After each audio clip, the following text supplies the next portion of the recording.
தமிழகம் முழுவதும் பொதுவா திமுக ஆகட்டும் இல்ல அதிமுக ஆகட்டும் எல்லா கட்சிகளும் பிரச்சாரத்தை உருவாக்குவாங்க. தமிழக வெற்றி கழகத்துல பூத் லெவல்ல ஆள் இருக்கா, ஒன்றிய லெவல்ல ஆள் இருக்கா, கிளை கழகத்துல இருக்காங்க அப்படின்னு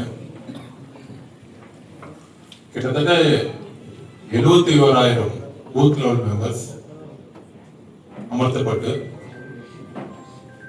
அவங்க ஆப் மூலியமா எஸ்ஐஆர் பணிகள் மாவட்ட செயலாளர்கள் மூலமாகவும் ஒன்றிய நிர்வாகிகள் மூலமாகவும் கிளைக்கழக நிர்வாகிகள் மூலமாகவும்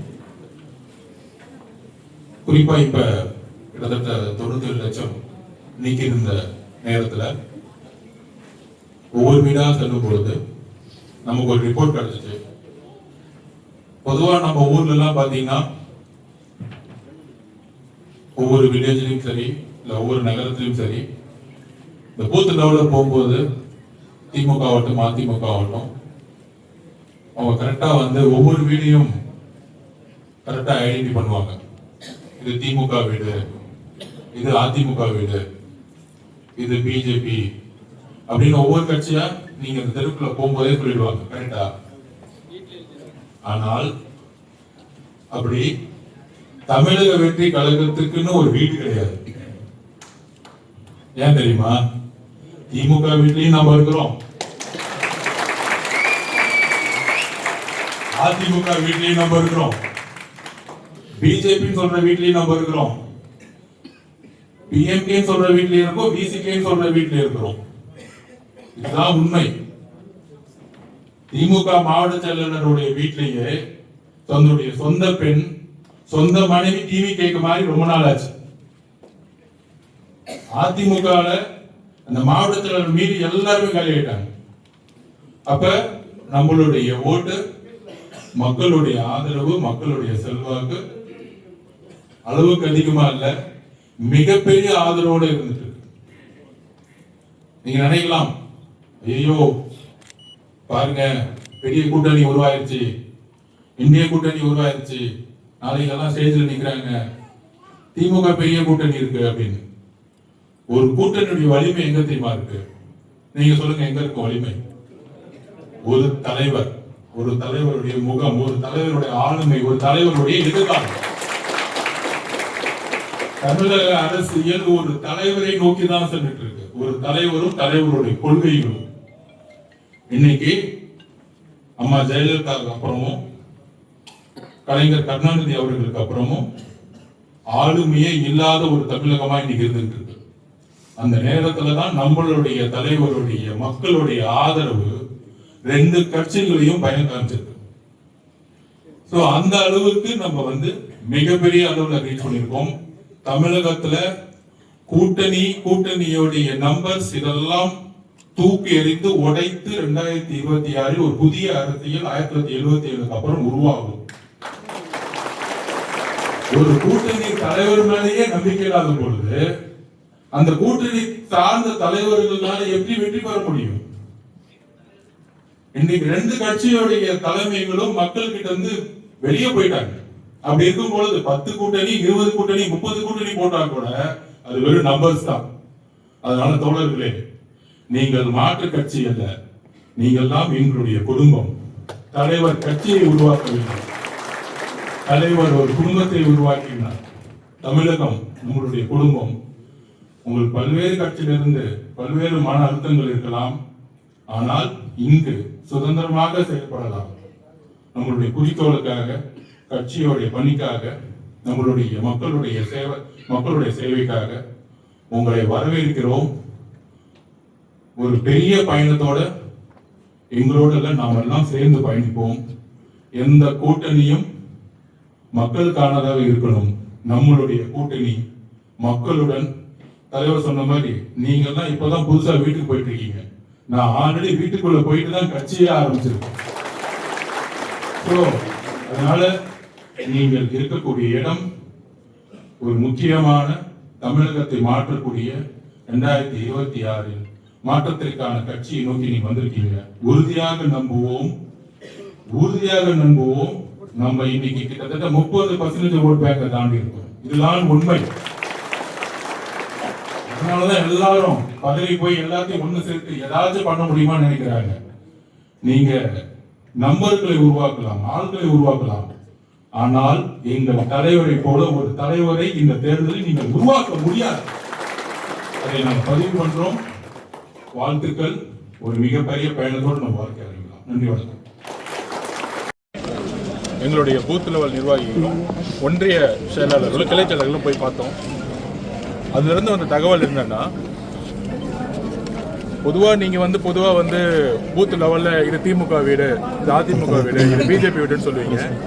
ஆனால் கள நிலவரம் திமுக வீட்டுக்குள்ளேயும் டிவிக்கே இருக்காங்க, அதிமுக வீட்டுக்குள்ளேயும் டிவிக்கே இருக்காங்க, பிஜேபி வீட்டுக்குள்ளேயும் டிவிக்கே இருக்காங்க, எல்லா கட்சி வீட்லையும் டிவி இருக்காங்க. மக்கள் எங்களோட இருக்கு. நீங்க உருவாக்க கூட்டணி எல்லாம் எப்படி இருக்குன்னா, உடம்பு இருக்கு, முகம் இல்லை. முகமும் மூளையும் இல்லாத எந்த உடலும் ஜஸ்ட் கோமா மாதிரிதான். இருக்கக்கூடிய எல்லா கூட்டணியும் மக்களோட இணைந்ததில்லை. நாங்கள் மக்களோட ஒவ்வொரு வீட்லயும் இருக்கிறோம். தேர்தல்ல அதுக்கான பதில சொல்லுவோம். இப்ப நாங்க வந்து இத்தனை பர்சன்டேஜ், அத்தனை பர்சன்டேஜ், நீங்க வந்து இந்த அழுத்தத்துக்கு பயந்தீங்களா, அந்த அழுத்தத்துக்கு பயந்தீங்களா, இந்த கற்பனை கதைகளுக்கு எல்லாம் பதில் சொல்றதுக்கு எனக்கு டைம் இல்லை. எல்லாத்துக்கும் தேர்தலில் நாங்கள் பதில் சொல்லுவோம். மக்களுடைய செல்வாக்கு என்னன்னு தெரியும். ஒரு 6 டிஸ்ட்ரிக்ட் போகும்போதே மக்களுடைய வெள்ளத்தை வந்து தமிழக போலீஸால வந்து ஹேண்டில் பண்ண முடியல. அந்த அளவிற்கு திருவாரூருடைய அந்த ஒரு கூட்டமே திமுக கழகத்தோட தோல்வி எங்கன்னு தெரிஞ்சிச்சு. இந்த வெற்றியை யாராலும் தடுத்து நிப்பாட்ட முடியாது. எங்களோட தலைவரும் சரி, கட்சியும் சரி, யாருக்கும் அடிபணிந்ததா வரலாறும் கிடையாது, சரித்திரமும் கிடையாது. மக்கள் மாற்றத்துக்கு ரெடி ஆயிட்டாங்க. எங்களுடைய தலைவர் முதலமைச்சர் ஆவாரு. அதுதான் வரலாறு மாறும். நன்றி, அதுக்கான கமிட்டி போட்டிருக்காரு. எல்லா கமிட்டி ரிப்போர்ட் தலைவர்கிட்ட போயிட்ட பிறகு தலைவர் அடுத்த 25 வருஷத்துக்கான ஒரு மேனிபெஸ்டோவை ரிலீஸ் பண்ணுவாரு. இங்க நிறைய பேர் வந்து ஒவ்வொரு திடீர்னு பிரஸ் ரிலீஸ் பண்ணி இத்தனை ரூபாய் தரோம், அத்தனை ரூபாய் தரோம், இது வந்து ஃப்ரீயா தரோம், இத்தனை வருஷம் கொடுக்காத லேப்டாப்லாம் இப்ப கொடுக்குறேன்னு சொல்றது, இது எல்லாம் தேர்தலுக்கு மக்களுக்கு தெரியும். எங்களுடைய தலைவர் சொல்றது, எந்த வாக்குறுதியை நிறைவேற்ற முடியுமோ அந்த வாக்குறுதியை சொல்லுவாரு, அதை நிறைவேற்றுவாரு. அவருடைய ஒவ்வொரு கையொப்பமும் அடுத்த தலைமுறையை உருவாக்கும். கூடிய விரைவில் அண்ணனுக்கு வாழ்த்துக்கள். தேர்தலுக்கு இன்னும் ஒரு சில மாதம் தான் இருக்கு. கூட்டணி இன்னும் இறுதி பண்ணல அப்படிங்கிறப்ப யார் வருவாங்கன்னு நினைக்கிறீங்க? 2026 நான் திருப்பி பதிவு பண்றேன். கூட்டணிக்கான அரசியல் கிடையாது. ஒரு மேடம் ஜெயலலிதா அவர்களும் அதுக்கப்புறம் கலைஞர் கருணாநிதி அவர்களும் இறந்த பிறகு 2 கட்சியோடைய தலைமை மீது மக்கள் வந்து மிகப்பெரிய வெறுப்பை வந்து சம்பாதிச்சிருக்காங்க. நம்பிக்கை இல்ல. நம்பிக்கை இல்லாத தலைவர்கள் ஒரு கூட்டணியை உருவாக்கும் பொழுது அதை சார்ந்த தலைவர்களும் மக்கள்கிட்ட வந்து எப்பயுமே நம்பிக்கையை உருவாக்க முடியாது. நீங்க சொல்ற கூட்டணியோடைய நம்பர்ஸ், ஒரு தமிழகத்தினுடைய தேர்தல் வரலாறுங்கிறது எப்படின்னா, ஒரு தலைமையோடைய ஒரு கமாண்டிங் பவர் இருக்கணும். அது யாருக்கும் அடிபணியாத ஒரு தலைவரா இருப்பாங்க.